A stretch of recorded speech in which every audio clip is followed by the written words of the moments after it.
It is my pleasure to introduce our closing keynote speaker, Antoine Craigwell.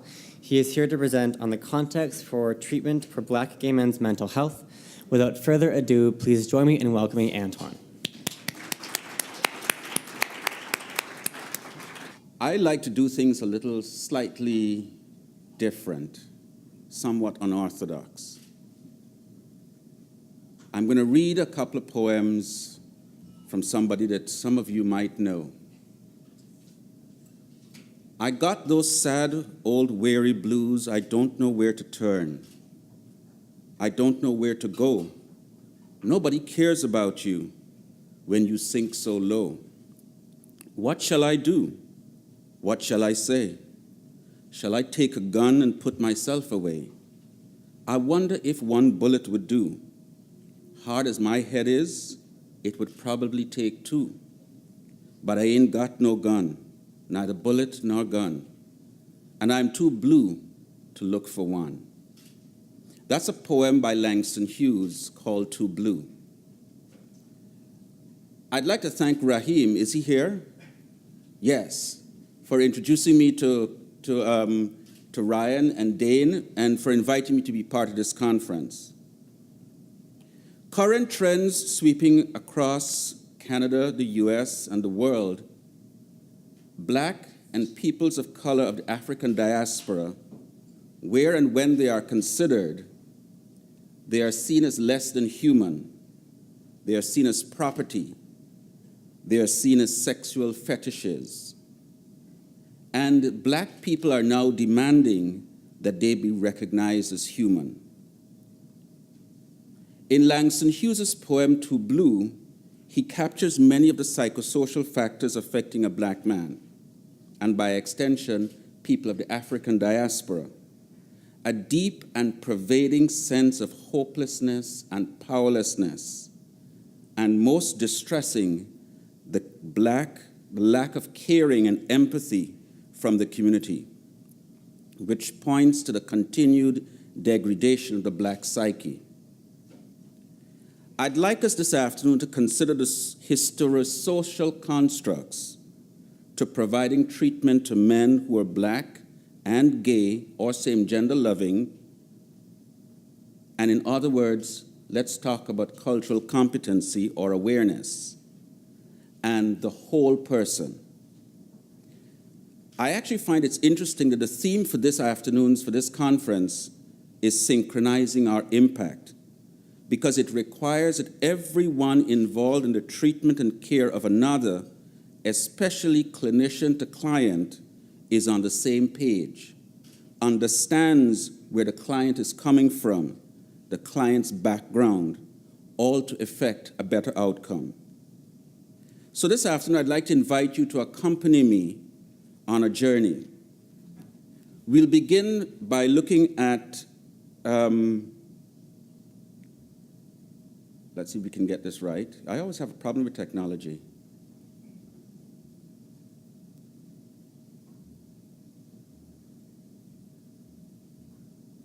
With the trailer from my documentary, and let's see. Still in the closet about my homosexuality. I'm still trying to come to grips with being gay. Being raised in the church, that was a big, big no-no. The good books say a marriage is between a man and a woman. What's wrong with you? Do you need to see somebody? Do you need help? That was the one thing that severed any relationship that we ever could have. I was promiscuous, and I stopped counting after 100. Hey, I'm my experience, if that's what you want to call it. I was actually a college student at 19 dealing with HIV. If I'm gonna die anyway, why am I fighting? I just wasn't happy anymore with life or myself. I think I was kind of forced into believing that this was just a part of life. I guess I knew when I woke up in the hospital on a gurney, being wheeled into the emergency room after taking a handful of muscle relaxers. That was a clear sign that something was up.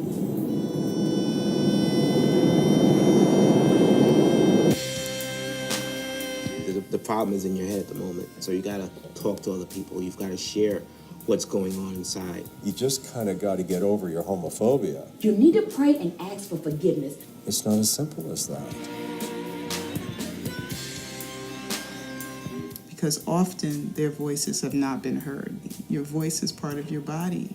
It needs to be connected to who you are. It's who we be. I don't do black, I be black. I don't do male, I be male.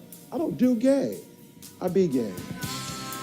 This is you, and this is how God made you, and this is, I believe, how God has made me. Talk about that pain being in an anti-gay and black world. We are not meant to be inauthentic for very long. So I don't have to be perfect being me. I just have to be me. Well, what are you going to do on the last day of judgment? I said, I'm going to say to Allah, Allah, get you a big popcorn, a giant soda, and let the video roll.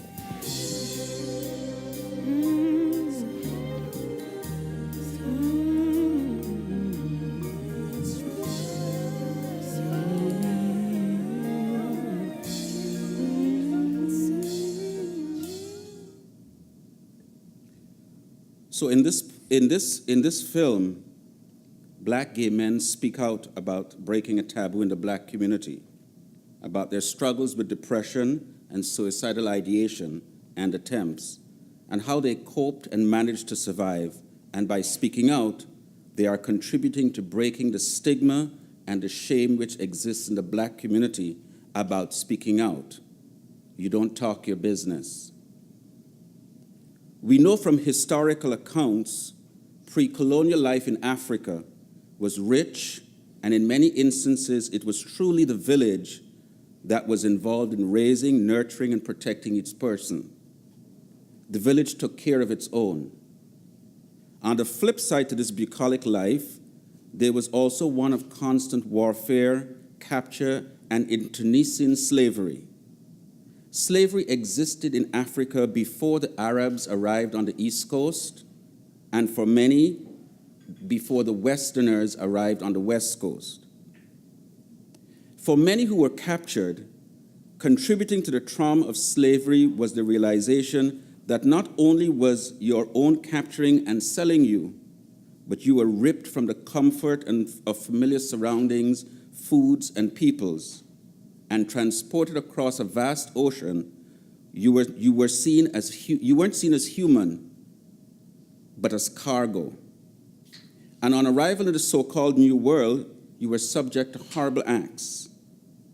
Reports tell us that today in villages in Benin, a West African country, when someone knocks on the door, 450 years later, the occupant will still ask, friend or slaver, carrying the memory of those who did the slave's bidding and ripped many from their families.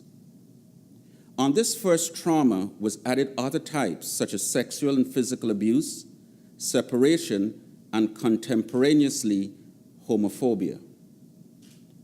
Sir Hilary Beckles, who's the Vice Chancellor for the University of the West Indies, after speaking at a Black History Month event in New York last month, said that for many slaves who were brought to the Caribbean, should any one slave become too violent or disruptive, the slave owner who likely owned plantations on other islands would then ship the offending slave to the other plantation, thereby inflicting the worst pain on black familial psyche, separation, which compounded and intensified the effects of being separated in the first instance from their lives in Africa.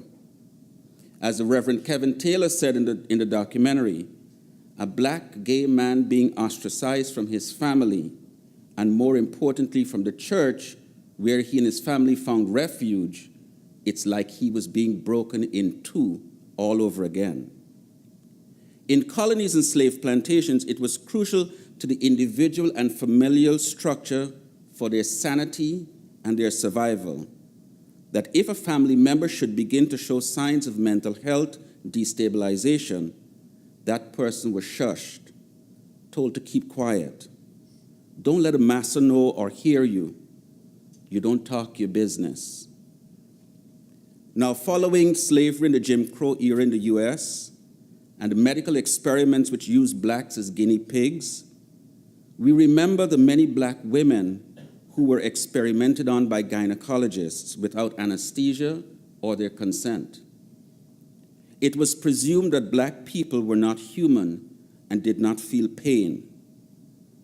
We remember the Tuskegee experiment, where black men were deliberately infected with syphilis to see the disease's progression without providing antibiotics or any treatment.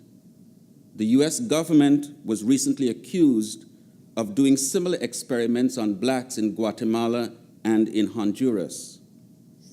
And it was revealed in recent reports that black people were completely left out of the biomedical engineering designs for HIV medications.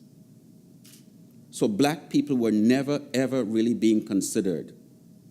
And these resulted in a deep distrust in anything or anyone associated with medicine or healthcare, and by extension, mental health professionals.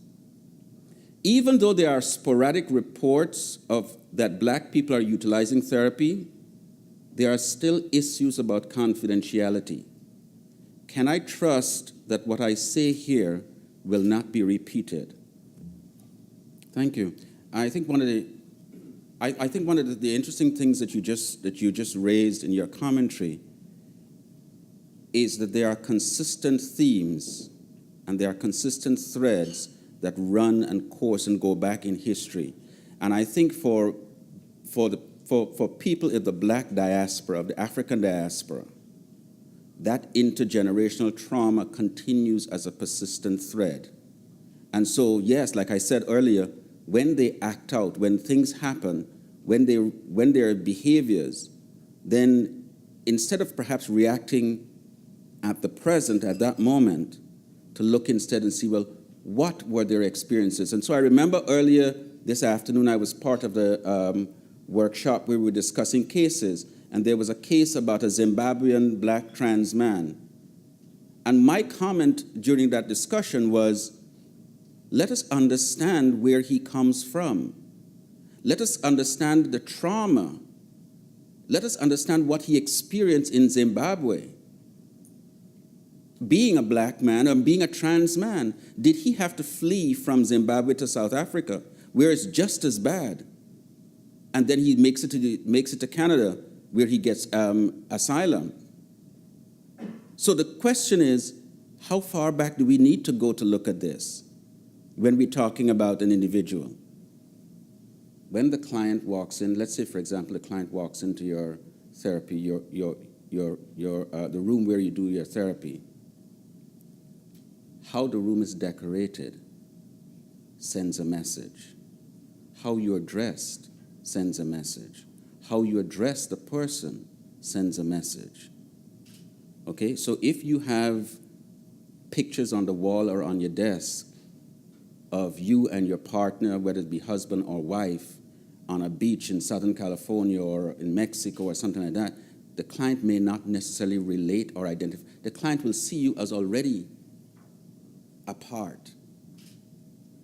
But let's say you have a picture of a calendar with a safari scene, or a picture of a calendar of, let's say, black boys flying kites, or, the client will say, aha, this is somebody who understands.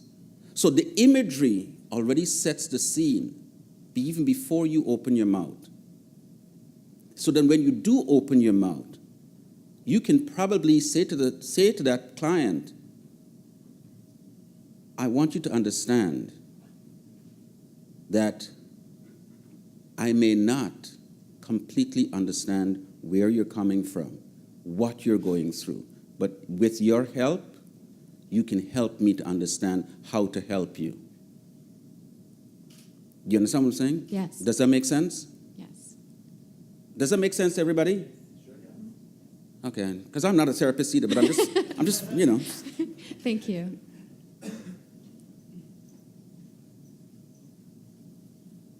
You have a question, sir? Yes. Coming all the way from, are you coming all the way from Wakanda? And actually, I was going to do that at the end, but I said I wasn't sure if I should do it. Thank you for that. My question was really because I had a conversation. Actually, my name is Garfield Durant. I'm with the Black Coalition for AIDS Prevention, Black Cap. Oh, here. good. With Selwyn. Selwyn Peters, the attorney. Okay, Well, don't worry we about it. Go ahead. Interesting enough, I was having a conversation a couple of weeks ago with a colleague of mine. We're talking about the experience of buck breaking for slaves in the Caribbean, where we had like the slave men were raped by the slave masters as a way of also punishing them, letting them know that, hey, you know, they're in charge. And so the humiliation of that experience or those experiences, you're talking about intergenerational trauma and those experiences. So we, just by talking, we're also sort of tie that back to the homophobia, because I'm originally from Jamaica, and I know that a number of those experiences took place in Jamaica. And to date, you know, Jamaica is worldwide known to be the homophobic country, the homophobic country of the world. And so I know that, you know, based on, you know, what you're talking about, you know, the experiences of, you know, trauma coming from the bloodline and maybe not directly linked to that experience, the physical experience, but, you know, having those experiences of trauma from generations to generations, I believe that, again, you know, going back to the whole thing with mental health, it still perpetuates today. We see that even as we speak, we're still trying to create advocacy for the Black gay community, and it's still a struggle around that because, again, the experiences of, you know, forefathers going through that sort of experience has really been a tough place. So do you want to sort of talk a little bit about the intergenerational trauma and just about the experience around the buck breaking, if you think that might be also a contributor to why we're still experiencing resistance from the Black community around homosexuality and acceptance? You got the rest of the day? How we could do this, you know. I think one of the important things you're just raising right now is a socially construct, a phenomena that is actually still being practiced today. We see that in the Democratic Republic of Congo. We see that in Mali. We see it in Palestine. We see it in Syria. We saw it in Iraq. We saw it in Srebrenica and Herzegovina in Central Europe, where sexual violence is an act of control, is an act of power, is an act of dominance. And there are two things about this. If a man becomes sexually violated through anal penetration against his will, it's an act of control. It's an act of breaking his masculinity. It's an act of reducing him in the eyes of all the other men that he is now less of a man. He has no more power. He has no more strength. And if it is done to women, because women are also sexually violated, violence is practiced on them, it is saying to the rest of the family and the rest of the village that this woman is no more. Because nobody in the village is going to want to be with her. She will lose her womanhood right in front of them. And usually when in acts of war that is done, it's done publicly. And very often, but we also have to understand that there's another aspect of this is called sexual abuse. And sexual abuse also takes place where adults sexually abuse children. And that's a whole nother conversation. That's why I ask if we had the rest of the evening. Because that's another conversation when we're talking about sexual abuse of boys and girls. That there is an assumption that the perpetrator is gay. Very often, the perpetrator is the victim of a cyclical process who may have themselves been exposed to sexual abuse, and that is the only way they know to respond. So it is possible that in war situations where there is a captor and captives, that the captor perpetuating that sexual violence is only repeating what he knows. And he may have been commanded to do it. And we know from basic biology that you just need to touch a man's penis and he's going to get an erection. Because the nerve endings that are involved there, he is going to respond. So he may be commanded, and he is going to do it, because if he doesn't, then how does he look to the eyes of the other soldiers? He is going to be diminished. He is going to be seen as weak. Does that answer you? Yeah, it does. I hope It so. does. Thank you. Whew. Wakanda forever. Any other questions?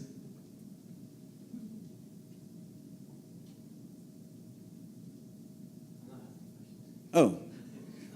But one of the other things that I wanted to also be, to kind of bring home is the absence of people of color in larger quantities at this conference. Where are they? Okay? That is a significant issue. And even for those who are non-people of color, I will ask the question, how much do you identify with your culture or with the culture of the person who you are working with? Because again, remember, it's the whole person. We are moving away from the individual to the whole person type of treatment. And as I talked about the unconscious bias, which is something that I strongly suggest, especially as clinicians, to engage in that process of self-reflection. Harvard University combined with Georgetown University and another university, you know what happens in memories where you're trying to do three things? You'll remember 2 out of 3. Put out the IAT study. And it's a free online thing that you can go on and look. It takes about 15 to 20 minutes. Choose and do your own assessment to see what your biases are, to see what are the things that influence your thought process, your decision making, your opinions, and see if perhaps you may not need to modify your own behavior, your own language. Because that, to your question, has a direct effect on how you respond to the client. Make sense? Thank you very much.